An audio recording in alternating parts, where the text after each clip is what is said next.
my channel. I am ShaiTalks again, DR City. For this video, guys, I am going to share with you, as what you have seen in the title, I am going to share with you my makeup look each time that I have an online video meeting. So guys, this is now my bare face. I don't have anything in my face as of the moment. Instead of using foundation, I am going to use this Skin White Advanced Whitening Face Cream Powder.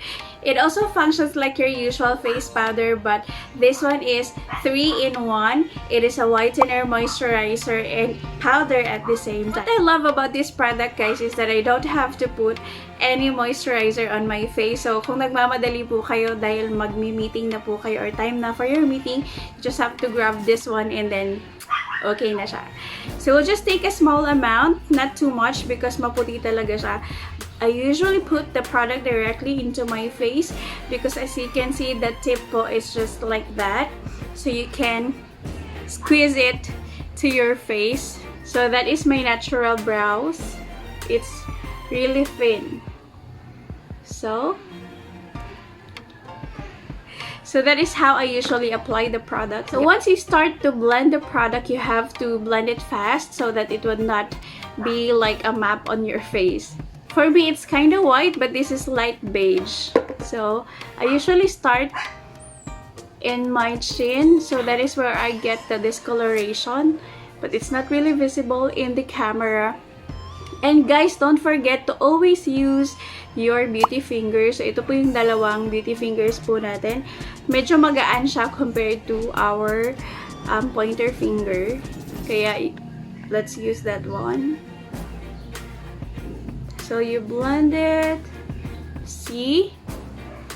And include your neck. It's really nice and it's not sticky, so if you're going to touch it, it's like you applied a face powder or a compact powder on your face. So I'll just finish the other side. So I am done with the face powder. I am now going to proceed with my brows. If you have been watching my videos, I love to use the product from Mary Kay. So this is in the shade Brunette.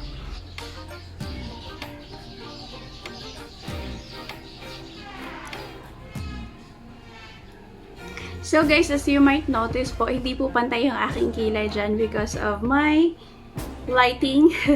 So, alam niyo na po yun. But usually, hindi talaga pantay ang kilay kasi nga, sabi nila, magpinsan yung ating kilay at hindi sila kambal. Kahit kambal, magkaiba po. Just use this brow brush to blend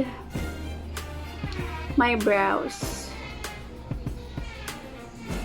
I am already satisfied with my brows and I hope you are also satisfied with it. But this is how I usually do my brows. It's not the kind na yung sobrang taas. And yes, I am going to proceed now with my eyeshadow. This is the used and abused eyeshadow po na meron po ako. This is magnet, so this is also from Mary Kay. As you can see, sobrang dumi niya na. And this is how it looks like. And you can remove, pwede nyo po siyang i-remove ng paisa-isa and i-refill nyo po pag ubos na.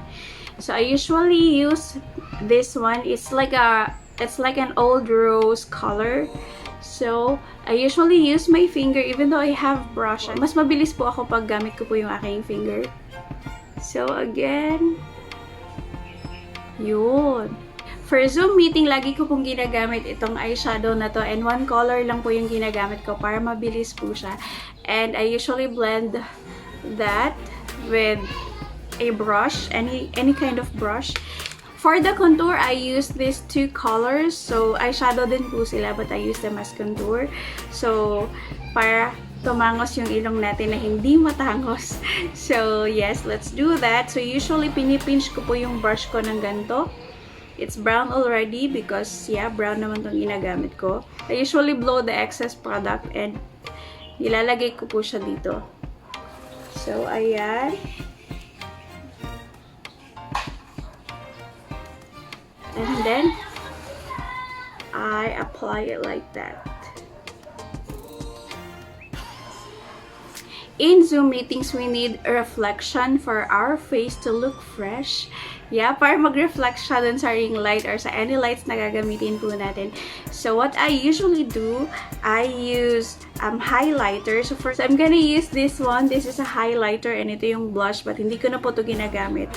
So, magkasama kasi sila kaya hindi ko siya maalis. I'm gonna use the highlighter. So I usually put the highlighter using my beauty finger on top of at the tip of my nose and upwards to the bridge. See? Here at the tip of my nose, and I also put here. Yung mataas po na part ng mukha nyo, doon nyo po ilagay yung inyong highlighter. Ayan, I also like to put on top of my eyelid. Okay? After the eyeshadow, guys, I am going to proceed with my liquid eyeliner. But if I don't have any time, hindi na po ako naglalagay. I'm using Mary Kay liquid eyeliner pen.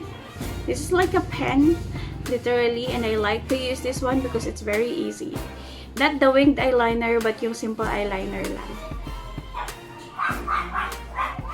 And now I am already done with my eyeliner, and let's proceed with the mascara. So I'll just curl my lashes. So for the mascara, I am going to use the Maybelline Hyper Curl Mascara. So if you know me, guys, I just like the simple makeup look.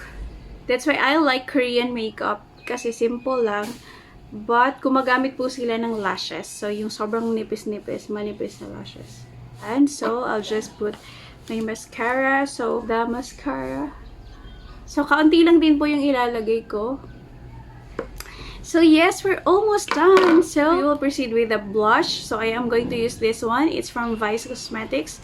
Na-erase na po yung name niya. And I'm gonna use this brush. This is my favorite brush from Miniso.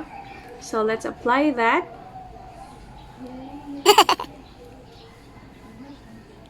I am already done with my blush, and it's really very simple, as you can see. So after that, we are done. So I am going to put on my favorite lipstick. It's from Mary Kay in the shade Crushed Berry. The same lang din po yung favorite ko dun sa mga previous makeups na ginagamit ko. So I'm gonna put that one. Sobrang nipis lang, hindi masyadong makapal. So this is my makeup look whenever I have an online video meeting. So that is it, you guys, for this makeup look for our Zoom meeting. So yun, nag-curl na.